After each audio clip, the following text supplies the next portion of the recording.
So, Marty, I got a text from our friend Kate the other night that literally said, how many chickens would you say you have in your living room right now because the yard flooded?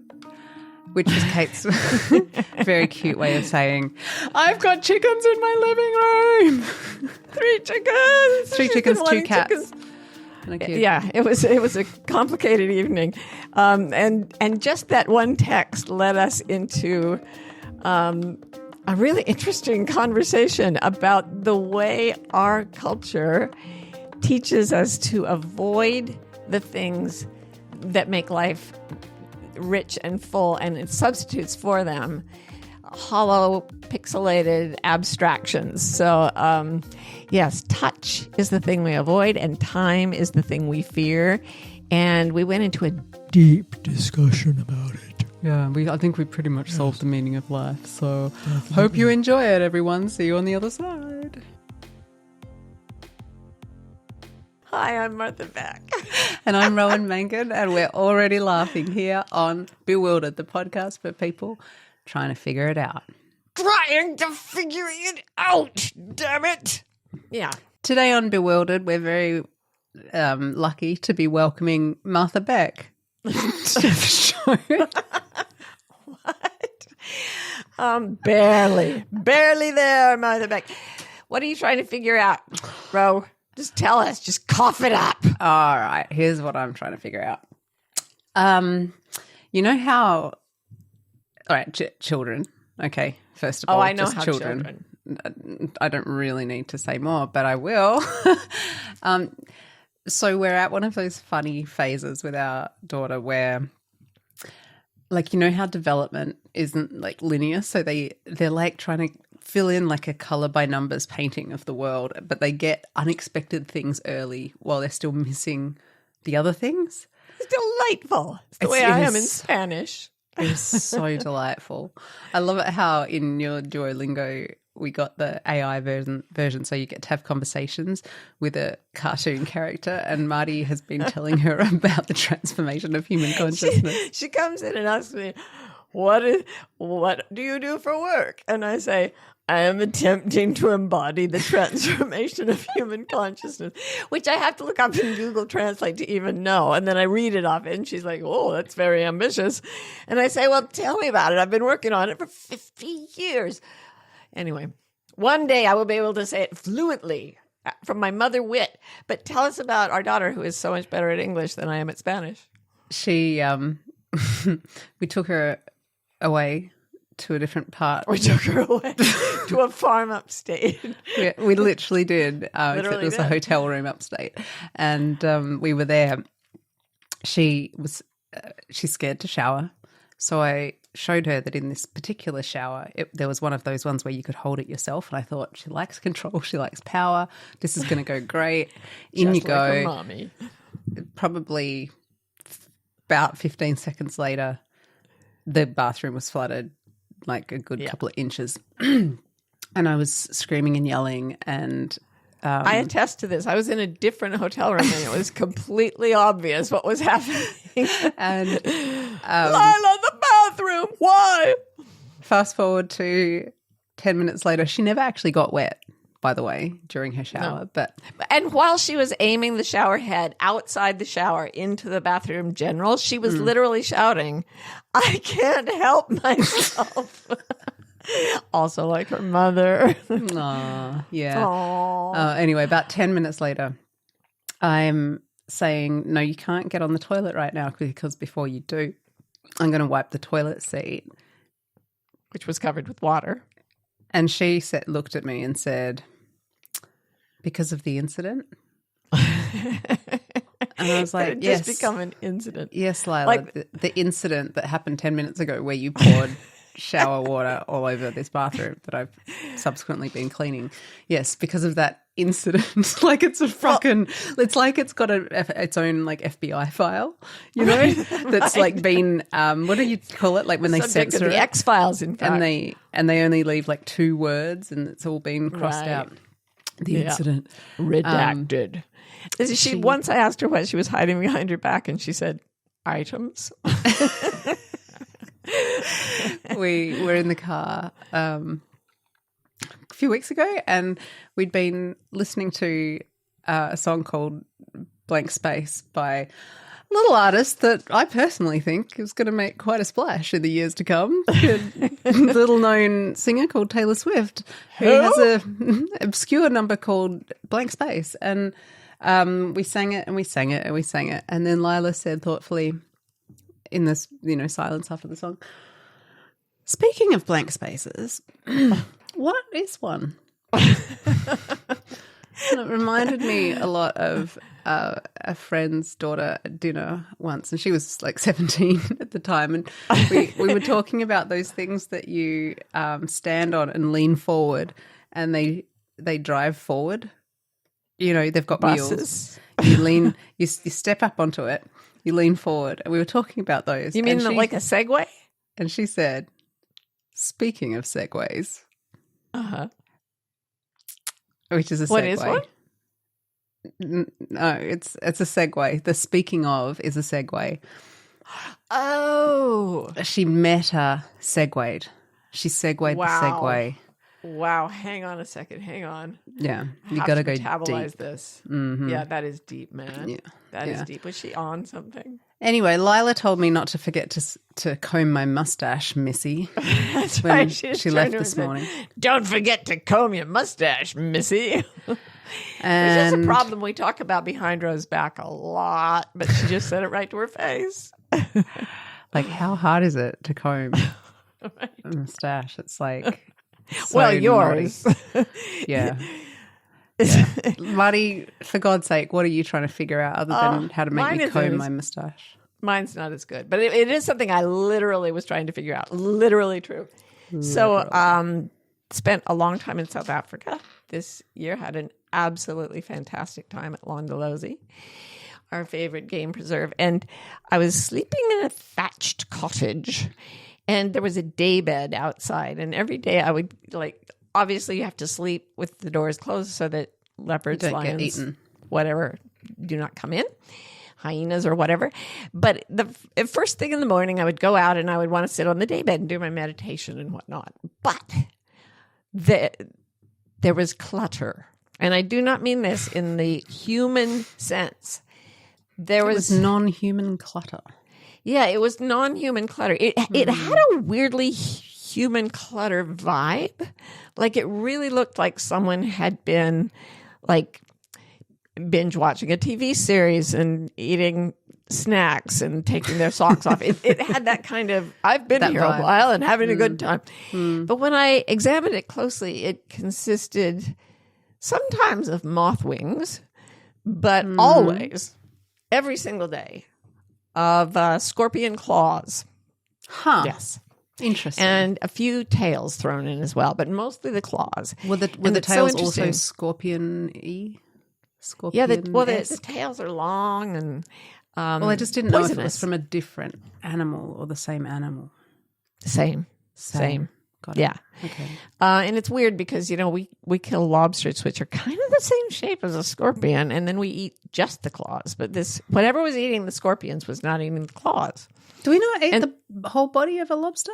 Oh, that's true. We do. But the claws are especially tasty, right?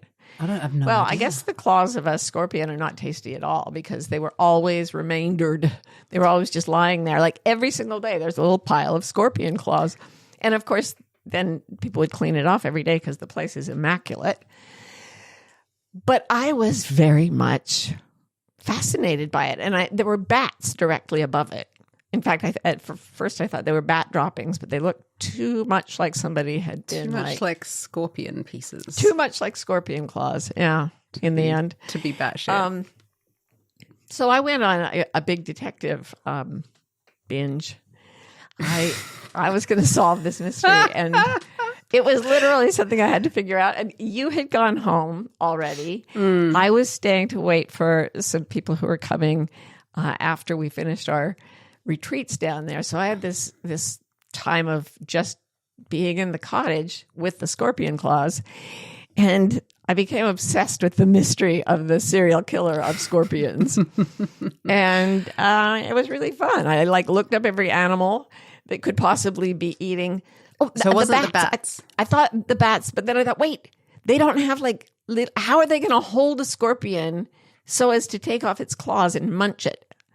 And do they even wait? They hunt on the fly. It's kind of what they do. Scorpions are not in the air. It's not bats. Okay, it's not bats. I just bats were realized up there. I'd be like, "Hi, bats." But the scorpion tail mystery was not. I started calling it the scorpion killer. You know how it wasn't? Yeah. Well, when there The are serial Zodiac killers, killer. they give them fancy names, like I think the that- hill moss killer or whatever. They don't What deserve now? it, but they get them. Anyway, I narrowed it down. I just want to say something. No, Yes. no. I have to say What? that that scorpion clutter was being left there as a warning to you. What? And I don't think you were yeah, like it was being left there as a warning. Like I you're would eat next. all of you but your claws? Yeah. Something was saying that to me? Yeah, I mean, you have to consider the possibility. Now I'm afraid. Well, you're a very long way away from it now, but tell me about your detective binge. Well, I did a lot of I went round and round the cabin trying to find tracks of something. The outside or the inside? I went round and round the inside because that was more convenient. Last year when she went, she walked round and round the inside of the cabin because she was training for a walk. I did. I walked like 8,000 steps a day round and round that cottage inside. But this time you were outside hunting for a I was killer. outside and I was more crouched and peering at the dirt. And I didn't get any clear tracks. I got some. They were smallish. I knew the thing had to have paws. And then, I went to the Google, which is the substitute for experience and wisdom. And I narrowed it down to 2 animals that had the digital dexterity to manhandle a scorpion in that fashion, and also a taste for the little critters. And that it had to be either a Cape Gray mongoose or a genet. Yes, and I have seen Some people won't know what either of those things are, Well, I didn't either. Yes, But you I have seen 2 kinds of mongooses at Landalosi in the past. Pygmy mongooses, who are tiny little brown things. They're adorable. And then banded mongooses, which are much bigger, and they run around in mobs, like terrorizing neighborhoods and stuff. I know I'm not really letting you get your story out, but it is a criminal linguistic thing to have to say mongooses and not mongoose. I know. It's I had to look really- it up long ago. Yeah. Yeah. No, we I thought all about have. mongai. Mongai. Yeah. Mongi, like algae. Mongi. I just like It could be anything. But 'Cause no, it's it's mongooses. It's like how, in French, to say my, you say mon. So it's like mongoose. Mongoose. Of course, goose isn't goose in French, so it breaks down halfway through. But Yeah, it is. for a while there, it was great. Now I'm trying to remember the word for goose in French. We're moving on here. I'm so sorry. I'm going to let you tell your story now. It's really cool because here's the thing. I had narrowed it down on the Google. I was sitting on the daybed, and I'd narrowed it down to a Cape Gray mongoose, which I'd never seen there, but would have been about the right size with the right predilection for munching scorpions. And I thought, no. I think those, first of all, I've never seen one here. And then, I'm not kidding, I'm looking intensely at this animal, this Cape Gray mongoose. Why are you touching your face? I didn't mean to touch my face. It was just because you went, so then I thought, And I love the idea of you thinking, to yourself. So anyway, this is the cool part, and this is what always happens at Landalosi. I'm thinking about a Cape Gray mongoose and how I've never seen one. And I look up from the daybed, and as I live and breathe, standing on the lawn in front of me, about 10 feet away, was a Cape Gray mongoose. Trailing scorpion claws. No, he wasn't. No, because he twist. couldn't. Because it was happening at night. And there he was in the middle of the day. So I checked it out. Mongooses are diurnal. The scorpion killer was hunting and eating at night. That left Janet. One So then suspect. I enlarged the field of my tracking. I went round and round the cabin in a spiral form until I found in some fine dust about 50 feet away from the cottage, the clear tracks, like tiny leopard paws, of a genet. What's a genet? A genet is like a tiny leopard with paws. It's it's a little cat-like animal. It's sort of like halfway between maybe a cat and a weasel, but spotty and very fluffy and absolutely gorgeous. One of the things that's so amazing about Africa and South Africa in particular, where we go, there is so much biodiversity that I constantly see animals I've never ever seen before and don't even know what they are. Like I've never even seen this in a book, right? So it was the thing that was cool about it, and I'm still trying to figure out, is every time I visualize an animal really vividly at Londolozi, it just shows up, like the Cape Gray mongoose. I mean, I have never seen one. I've been going there for 20 years. And then the other thing, showed up just to say, I'm diurnal. No, yeah, I'm diurnal. Yeah, I'm diurnal, you idiot. What kind of and by the way, jungle detective are you? Its feet don't look anything like a genet's little pauses. I think it would have done a much rougher job of like shredding the scorpions. Listen, so I owe you an apology. I think, yeah, you do. It's about time. How long have we been married? I shouldn't have left you there by yourself. I feel like you weren't in a good place. It was fabulous. I did forget to eat and get a little lightheaded for a week or two. Crouching in the dust. Well, crouching in the dust. For mini leopards. It was so fun. And here is the thing about this entire podcast. It's about how participation in nature is so enlivening. I mean, I came back here and read the news and practically wanted to just go like jump in the Delaware, which is not far away. It's a river. Being out there in nature, trying to figure out, the only thing I was trying to figure out for those few days is what was eating scorpions. And let me tell you, compared to the stuff we're dealing with here, it was such a lovely break. Such a lovely break. I'm really happy for you. Thank you.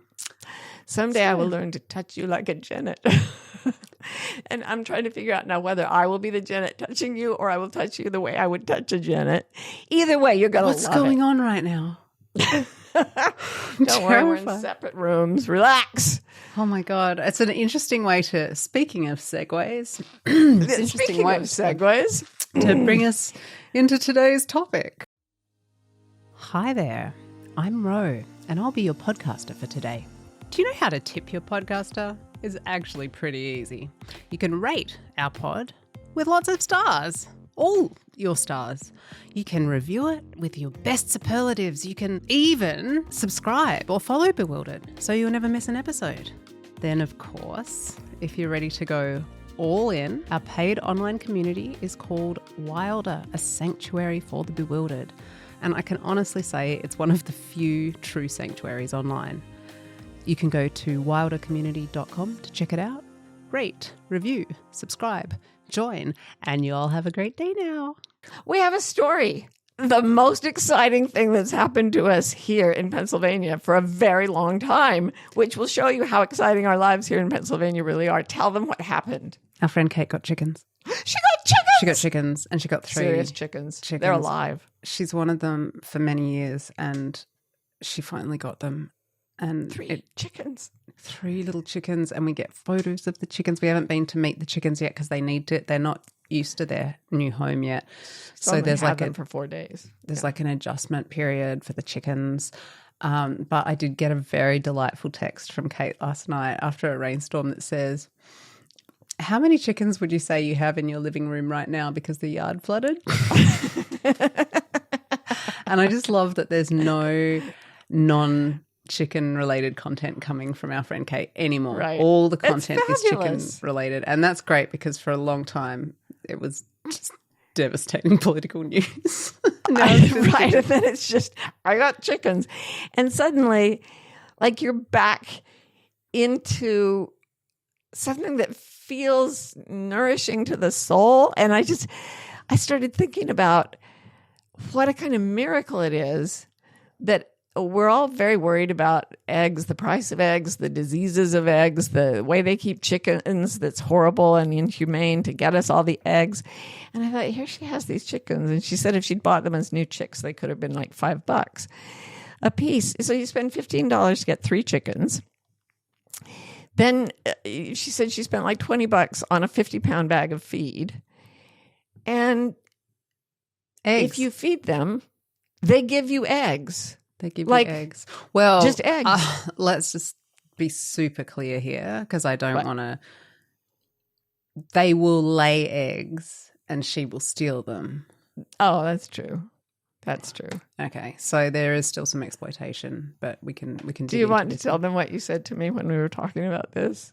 Oh yeah, well, just that eggs are chicken periods, and we steal their periods and eat them. And I just think we don't talk about that enough. Oh, sorry, I just had like a scorpion barfing moment. But no, it's true. Every month, a woman, after a certain age and before another certain age, lays an egg. And no one comes to steal it. If you're lucky. And those who do are imprisoned. So we were like, why? If it were purely about the money, we would all have chickens. Yeah. Because the return on investment, very high. $5 for a chook. Sorry, we call them chooks in Australia. That's what we call them. And the chooks are there. They give you the eggs. You eat the eggs. You eat their monthly. Yeah, I mean, it's okay. We don't need to. I may never be able to eat an egg again. The stolen periods of the fowls of the air. And also, we don't truly know if we have consent from the chickens. So, we don't. They want a baby. Look, have you seen how cute baby chickens are? Of course they want really cute. Anyway, you're right. Here's the thing. The reason we're so excited about the chickens and the reason Kate wanted them, and I know a lot of other people who live in cities and keep chickens, they get permission for some reason, and it's great. They have all these eggs. Where are you getting permission from? The chicken warden? Well, it seems like your HOA or somebody. I have a chicken. What the fuck is that? That doesn't mean anything. Mayor? How could you? Isn't that just like the epitome of culture? You have to ask someone to have a chicken. Can I have a chicken, please? What? No. How dare you? How dare you have a chicken? But no, I just want to say that's not on. I'm not having the man telling me whether or not I can steal a chicken's period and eat it for breakfast on sourdough. Oh no, you added sourdough, and now I'm thinking other thoughts about. Oh no, I won't speak of it. Listen, this is a story about capitalism. Dude, here's the thing. We have to ask permission to have interactions between living things that are profoundly normal for human beings over the massive majority of time that we have existed. Mm-hmm. You could just get a chicken. You didn't need to have permission. And now, what you said, if it were about the money, we'd all have eggs. Chickens. Actually, I challenge you on that. I think it is about the money, but not in the way you meant it. You meant if it were just to be economically viable and feasible and rational, we would have chickens and get eggs. But it's all about the money in a different way. There's something about our culture that is so mechanistic and so into dividing us from nature that in place of all the things that happen in a kind of tactile and biological sense, it is trying to put money.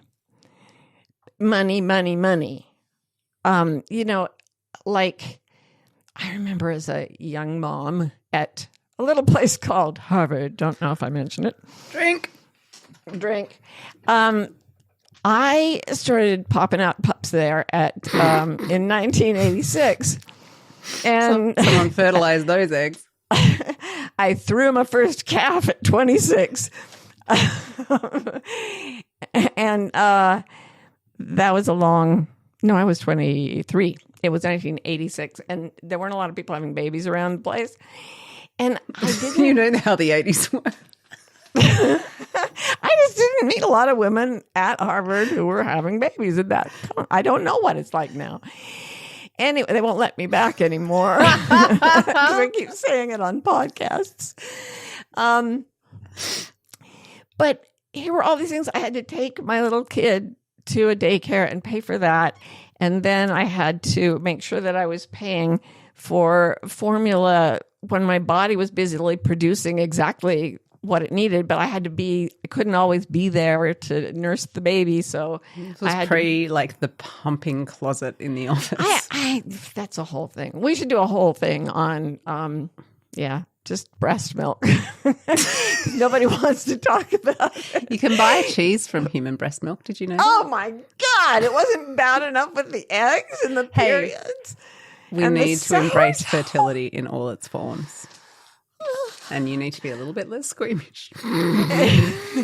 So anyway, it was like, I just started thinking, and I've told the story over and over about how this sociologist told me children don't require any effort until they're 5, and then you have to drive them to school, because that's when he had to deal with 5-year-olds, and nothing else existed outside of his worldview. And he was an expert of human social behavior, and he believed that.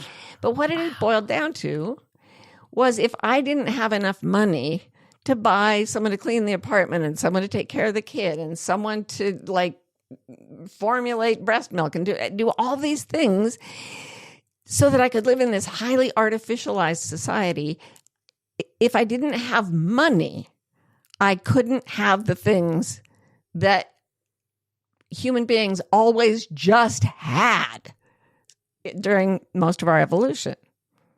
Women. So I thought, women. We've monetized everything. But especially women. What? Well, all those like the things he couldn't see were the things women do. Oh, yeah. Like, I was thinking about caring and as a very valid pursuit, the way that people spend their lives, caring for other people, and how in the US particularly, there's just no support, reimbursement. No, and so people still have to do it. And there's I heard someone who works in this area saying that at any international conferences and stuff for carers, they say, in most of our social systems, there's there's money allotted for carers, and in America they just have women. Women who are trying to do all the other things too.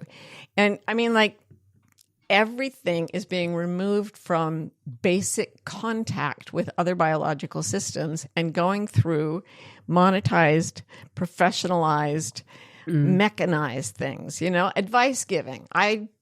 I did not go find the village elder and say, what the hell eats scorpions and leaves the claws? I'm happy to have Google. I'm thrilled that I get to look things up online. But I don't go to people for advice the way I did when I was a kid. There's, for storytelling, when we sit around the fire in the evenings and people tell stories about their adventures out there in the bush, it's so bonding, and it's very much... You're there in a flickering light hearing stories, and a TV is a flickering light that tells you stories. And it's a huge industry to make these stories now. And you have to be a professional actor and be part of this huge system. And it's awesome, but it's not storytelling around a fire. You could say that all these things are better, that the advice I get from Google is better than any given village elder or whatever, but I don't think anyone would be arguing that. Although, one of the sort of things that our society has done as it's become so technocratic is that it used to be that the more years on Earth you'd amassed, the more valuable experience you had to pass on. And now there's a strange inversion of that where the more plastic your brain is, so the younger you are, and the more you engage natively with technology, you're more likely to be the person bearing the housing for how do you program the VCR, to use a very dated reference.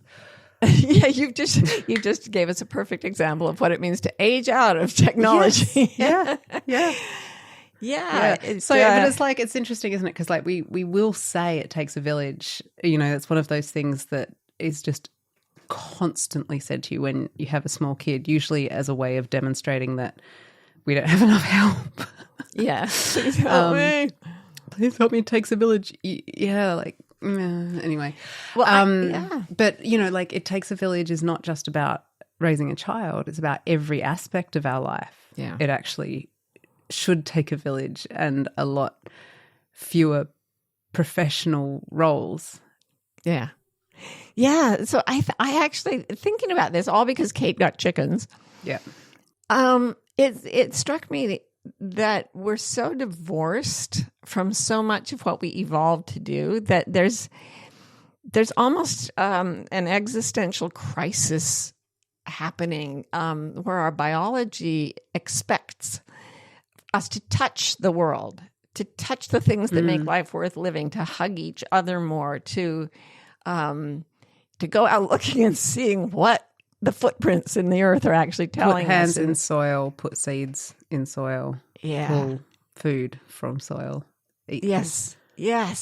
And, you know, when I talk to people who garden a lot, it's life-giving to them in more ways than one. And the touch of the soil and the friendship, if you want to say that, of the plants, because they are, now we know from botanists, they're pretty much conscious. We're always just busy trying to amass more of this weird abstraction called money so that we can pay to keep our biological systems running, when the real joy of life may be in doing those things in the way we evolved to do them, instead of having to chase money, always thinking about, I will need this in the future, so we're never present in the now, and constantly obsessed with how lonely we are at the same time. Yeah, and trying to find a pharmaceutical or professional or technological solution to that, rather than like establishing friendships and stuff. And you know, it's not like we're saying we're outside of this. We're very much like observing it from the inside, from being in these same sort of paradoxes, right? And it's like this weird tendency that goes along with where society is right now is, you know, all these business terms kept coming to me as we were talking about this topic, Maddie, and it's like, this is outsourcing, right? Oh, yeah, You've got something that you want done, but in this country, it's too expensive to hire people to do it. But at this point, AI isn't, so we're going to outsource it to India, right, where they don't have to pay people as high wages. So we're outsourcing to systems and products, commodities, the functions that kind of define what it is to be alive. And it's weird because we also have this kind of paradoxical idea that of like materialism, right? Oh, I'm a real materialist, living in a material world, and a material girl. It's today is the Real Dated References. Speaking of podcast. Material girls, what is one? What is one? I always thought that song was about fabric. It was really strange growing up. I was like, congratulations. I mean, that's I'm nice. more a craft paper kind of girl myself, but you do you. Exactly. So you're materialistic, but actually increasingly what that means is that you're much more interacting with pixels, you know, like than material, like three-dimensional materials. Like it's like that. It's actually quite an abstracted thing where materialism is like grocery delivery services and like Netflix queues, you know, like my queue of what to watch next. And so what I realized is that the kind of spirituality that we're usually banging on about on this show, which is a sort of secular spirituality, right, is very much about getting into the body and the senses and what is it to be in this human form. And that's actually what like that's more material, you know? It is. It's so weird. And that's kind of one of the things I do, because there's an industry around, like yoga teaching. You go to a place so that you can have someone like gently touch your hips and tell you to stay in your body. and I don't teach yoga, but I get paid for helping people get back into their bodies so that they experience that. I'll say to a group of businessmen, okay, what does your stomach feel like right now? And they'll be like, that's too woo-woo for me. I don't do the spiritual stuff. And I'm like, I just asked you about your stomach. Yeah. It's literally the most material thing about you. Anyway. It's funny, isn't it? I totally agree that this is very paradoxical and very weird. Yeah. So this, as I see it, this is the issue that we're talking about today. We want to cuddle chickens. We want to cuddle chickens. Yes. And the occasional. And the man won't let us. The man is taking our chickens. Fuck the police. Amen. So it's the culture-nature split, right? We're always looking at where have we been unaware of the fact that culture has pulled us way out of our nature to the point where we may be getting sort of psychologically desiccated by it all. And Kate's chickens led straight to the conclusion that we live in a culture that is afraid of touch and time. It's afraid of touching anything because that doesn't monetize it and it doesn't make it, it doesn't mean you can profit from it. And it's also, it also preys on the fear of the future. So we're always thinking about how we can get piles of money and resources so that we won't have to deal with like privation in the future, which by the way, is very much our culture. There were thousands of cultures all over the world for ages that were not obsessed with hoarding things against time. They trusted nature to provide things in different seasons, so that the obsession with hoarding up huge amounts of something for the future is really related to the whole guns, germs, and steel obsession with the materialistic world that sort of grounds the culture we're talking about. Wouldn't you say it predates that though? Like it's once we started like agriculture, wouldn't that be like, like agriculture sort of predated a sort of colonial. You make a solid point. But it's interesting, right? Because it created the possibility of surplus, because while you're just living in nature according to the seasons, you can't store anything, and therefore you can't hoard, and therefore like a silo is like the beginning of the sort of capitalist mindset, right? Yeah. The last 5,000 years, the construction of the hierarchical pyramid-shaped Uber society started, you could trace it back to that for sure. Yeah. But if you're out in a non-agricultural setting, when you do things, there is an incredibly intimate relationship with other parts of your ecosystem. Some living, some structural, like rocks or water. And yes, it can be very, very much harder to get them, especially if you're alone. You need your village. But that's part of it. The intimate contact with the village that says we're all needed for this. Yeah, that's right. We're all needed for this now at this time. It just strikes me that what we've traded is relationship for transactions. Absolutely. And that in a very strange way, like what culture is saying in all this is like, ew, gross, get it off me. Ew. What it is to be human is gross. Yeah. And it's like, don't change me. Oh no, don't change me. I am this product that's rolled out that stays young, and so don't grow old, and don't trust. No. You must hoard against possible future scarcity. Right. Or else you can and you can never feel safe. And it's like, so like the actual act of hoarding, storing, saving, we would call it saving. We're basically going to come out of this telling everyone to cash out their savings accounts. I mean, you need 401k is the man. Yeah. We're not saying you have to drop all these structures. We're just pondering on them and the way that they've affected us. Martha Beck Incorporated does not take any liability. Well, sign a waiver. Yeah. I mean, Marx talked about surplus value, right? Right. That's when you are in an exploitative system. I'm not a Marxist, okay? I'm just saying that there is definitely something strange about a hoarding mentality, which says what you are doing is worth more than what you are getting for it, and I'm going to pick up that marginal value. That's that money. I'm going to have that because I'm here and you're there. Yeah.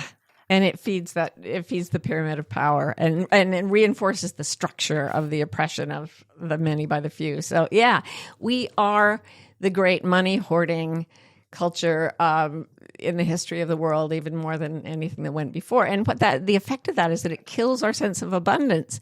We have more ironic stuff than, piles and piles, especially in the US, there's so much stuff. Yeah. And people feel impoverished in the middle of, they can be drowning in clutter and feel impoverished. It's not at all uncommon. They can be drowning in clutter and be impoverished. And in be fact, genuinely you're more likely impoverished. Yeah, to be absolutely. unable to access services if you've you're working in the landfill economy. It's not.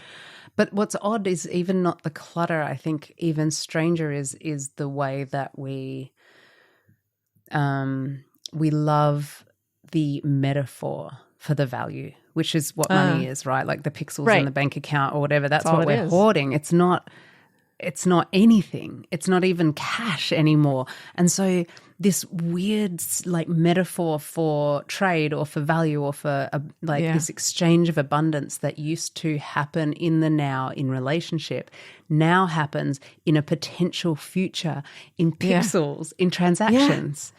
Right. And it's all coming right from South Africa into that culture again, because I was there for so long this time.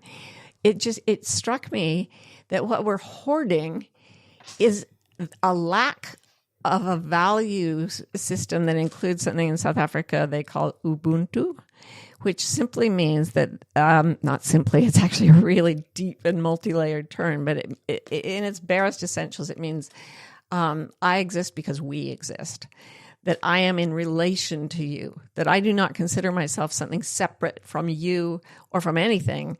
I consider myself something participating in being with you. And that is what gives me... Yeah. I am because we are. I am because we are. And you went with me once to a conference for a wonderful company. I won't say what they were. I had a lovely time. The people were amazing. I love their products. I think they're ethical and everything. And they had got this concept of Ubuntu. And they were going to monetize the shit out of it. Theme of the conference. They were going to just play. They loved the concept of Ubuntu and they had adopted it, and they weren't culturally appropriating it. They gave full credit to it, and all over the conference were these huge signs that said, "We are because I am," exactly the opposite of Ubuntu. The individualism saying, you can come and join me and we'll be people because I'm here. Like it was so individuated and separatist and completely non-ironic. They just did not see it. They had it exactly backwards. Yeah. They're hoarding metaphors instead of Ubuntu. Yeah. And with the chickens. Oh, always with the chickens. With the chickens, there's the relationship is symbiotic, yeah? That's what a transaction can never be symbiotic because it's not an exchange in the moment. it's a hypothetical future exchange, right? And so, I just want to cuddle a chicken, and I think that would be nice. And then but I would the man. You would be stealing their periods and making yourself a capitalist. No. Delicious periods. This is so disgusting. I'm not owning that one. In a state of nature, it wouldn't be disgusting. So whatever. So why are you so scared of haircuts? Oh, yeah. Good segue. Speaking of segues. Now, we were talking about this, how the actual physical connection, there are a few places where it's needed, and where it occurs in my life, I go pay someone to do something, but they have to actually touch my body. So my hairstylist has to cut my hair, which grows from, I don't know if you've noticed this, my head. And so I have to take my head in there and have its hair cut. And here's the problem. When someone starts touching my head, I become their friend.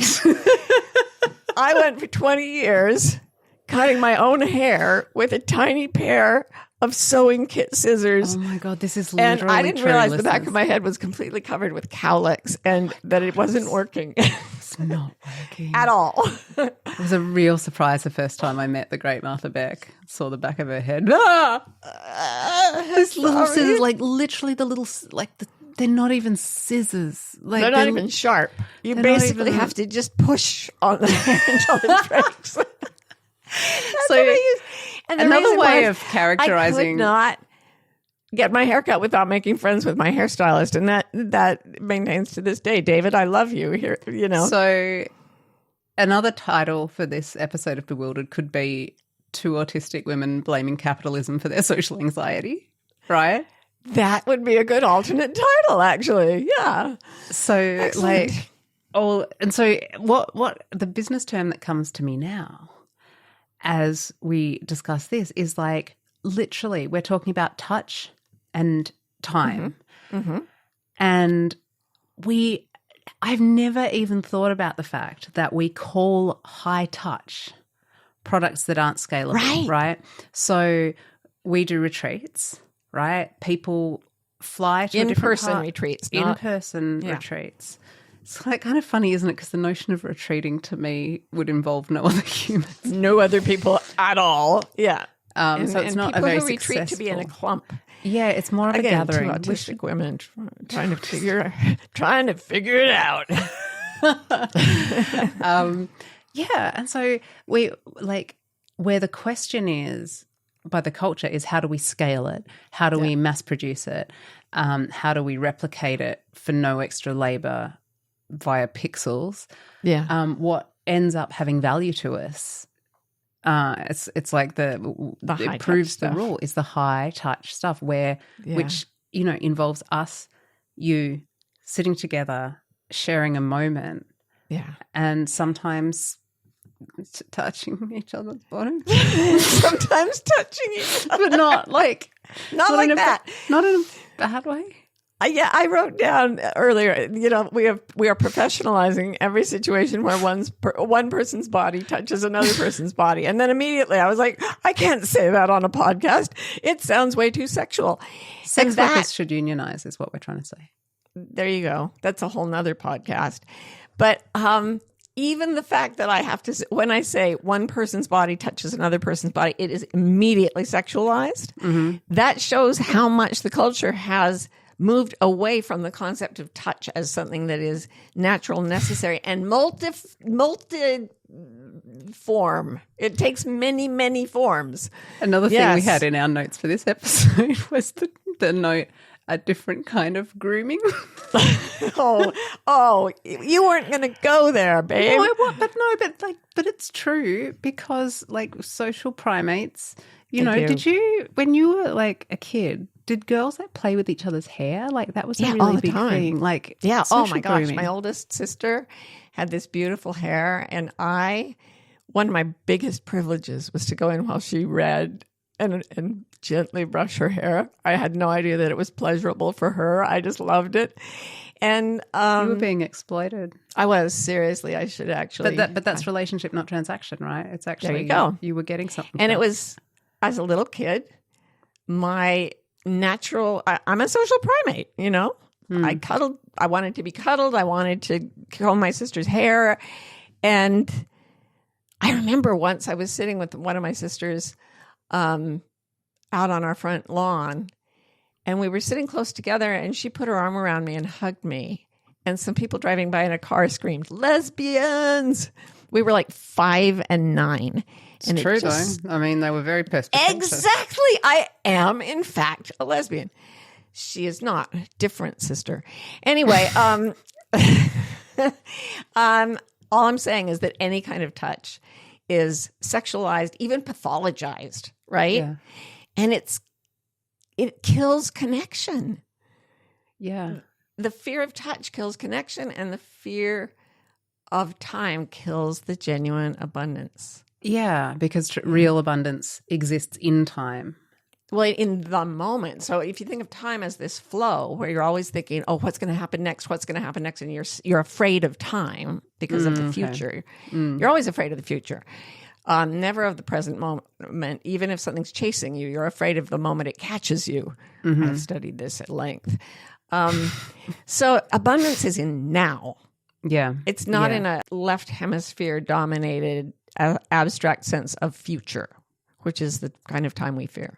You know, like the billionaires, this sort of cliche of the billionaires hoarding more than could ever be spent in 100 lifetimes and still wanting more. And, you know, it's very hard to avoid the conclusion that what is money, I wrote in the notes, if not fear of death?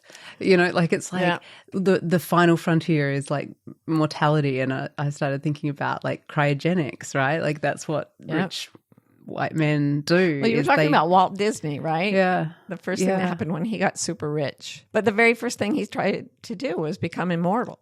Yeah. Well, now it's like stem cell IVs and whatever else, you know, like there's all these that optimize biohack sort of mentality is very, it's natural to us. Like we're doing this because that's what, like that's a compulsion that we have. Like it's part of the experience is being aware of death, resisting the inevitability of death, the right? Inevitability of it. Yep. What you're basically saying is money is intimately linked with the fear of death. Amassing so much value that you think you can buy everything, including life itself. Yeah. And the idea that things are finite, right? Because it's so weird that as we get into this mentality that's all about scaling up, what we're actually doing is making everything more and more finite. We're not, you know, like that distrust of nature and that protecting against possible hypothetical futures. And, you know, there's this sort of way in which we're huddling down, we're denying life because life flows in and out of us. Yes. Like no big deal, you know, it's just flowing.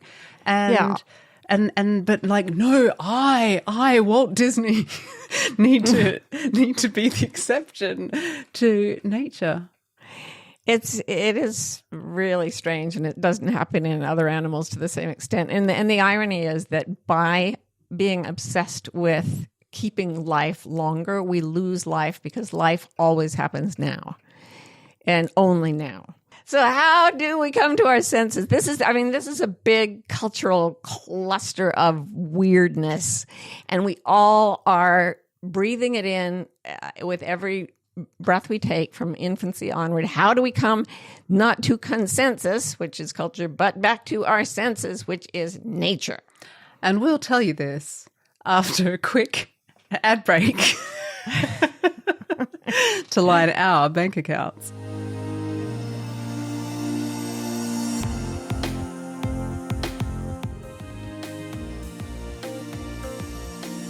So, Rowie, how do we come to our senses in a culture that fears touch and fears time and is driven out of being by those two fears. Yeah, and I think it's always going to be in some way like remembering who we are and when we are and this moment, right? So, I think this to get rid of the idea of time can be wasted would be like one first step, because escaping the finite, this mentality of scarcity, yeah, right, is like you can't waste time. Time is not an asset, right? Yeah, it's like saying I've wasted. People do say I'm a waste of space. You can't waste space. Space just is. Yeah. For me, it's about.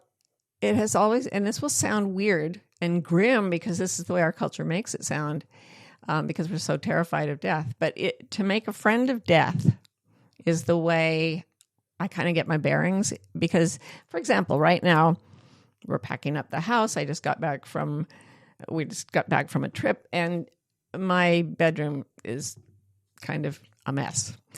And somebody came over to help with Lila, and they saw inside the room.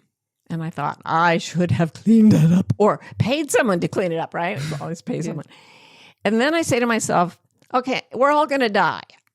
How much does it matter, given that we're all going to die? And suddenly what's important is that the babysitter got to play with Lila in my room, not what the babysitter thought of it or what I had done or not done in the room. Like, so for me, when I lose money on something, that's supposed to be that's oh no. If you bought high and sold low, okay, I'm going to die pretty soon, like 20 years, 20 minutes. I don't know. We're all going to die. Yeah. I don't really care suddenly about the scrimping and saving. I get more relaxed with it, which is abundance. Yesterday I hugged my Pilates instructor. I used to not hug people because I was afraid of touch, but we're all going to die. Well, oh my God, hug everybody. We're dying. Like, who cares what he thinks? Who cares what anybody thinks? I adore this man. I'm going to hug him because when I'm actually doing death, I'm going to look back and say, I'm glad I hugged him that time. It made my life rich. So there's that switching out of the idea of abundance into like, what if true abundance is touch and time? Like, what if it was just that, like, let's revel in those things. And that's the opposite of wasting them. Yeah. To revel in them. Do you have, I don't know why this, I think this, but I have this weird idea that you might have a quote from Ani DeFranco that might apply. Ani DeFranco, poet laureate of this show. Yes. Yeah. Well, as it happens, Marty, hit me. Any given moment on this planet, there is a perfectly apt little bit of Ani DeFranco lyricage that I can share. When you're right, you're right. There's a great song by Ani called Half-Assed. I can't say it. This is the bane of my existence. Half-assed. I can't say half-assed because clearly that's not the name of the song. It's not half-assed. And so I have to say, but I can't say half. I can say ass. I can't say half. Oh my God, it's so hard to be me. It is. It really is. Anyway. We need chickens. Me. Okay. They won't care. They don't care. Half-assed. Half-assed. They don't care. They're going to die. They're laying eggs that will never hatch. They're quite... Sorry. so grim. Bitch. Oh my God, let's not tell them though. I'm a bad There's so much hope. Okay. Oh God, now I hate myself. Okay, we got to take. There are so many additional episodes that we need to spin off this one. Say what the Ani quote is. Meanwhile, the wild things are not for sale any more than they are for show. So I'll be outside in love with the kind of beauty it takes more than eyes to know.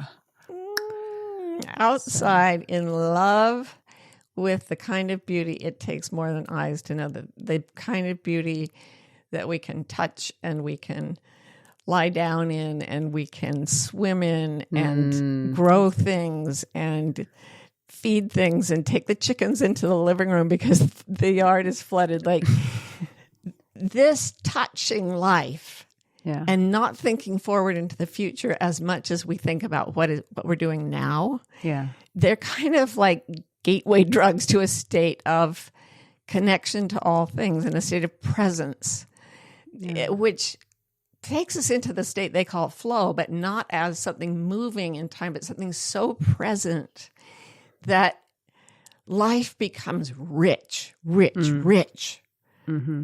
It's really that simple. Shift the perspective that way. And suddenly you know for damn sure that a hug is worth more than paying someone for a Pilates session. You know? Yeah. And that's how we stay wild. We hope you're enjoying Bewildered. If you're in the USA and want to be notified when a new episode comes out, text the word WILD to 570-873-0144. We're also on Instagram. Our handle is Bewildered Podcast. You can follow us to get updates, hear funny snippets and outtakes, and chat with other fans of the show. Bewildered is produced by Scott Forster with support from the brilliant team at MBI. And remember, if you're having fun, please rate and review and stay wild.